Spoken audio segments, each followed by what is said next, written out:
তো দিনটা ছিল বিশ্বকর্মা পুজো।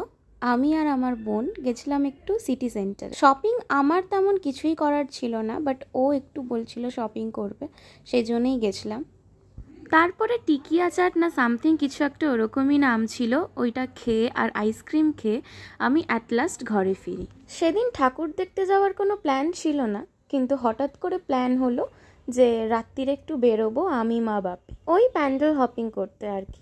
আসলে আমাদের হলদিয়াতে অনেক বড় করে বিশ্বকর্মা পুজোটা পালন করা হয়, কারণ এখানে অনেক ইন্ডাস্ট্রিয়াল এরিয়াজ আছে।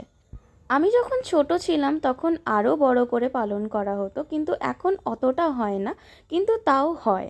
আমাদের বেরোতে বেরোতে তাও অনেকটাই রাত্রির হয়ে গেছিলো, ওই 11টা মতো বেজে গেছিলো আমাদের বেরোতে বেরোতে। আর ঘরে ঢুকেছি আমরা 12:30টার দিকে। ঘরে আসার পথে আমরা কিনে নিয়েছিলাম বিরিয়ানি আলা থেকে, কারণ বসে খাওয়ার মতো সময় ছিল না, তাই কিনেই নিয়েছিলাম।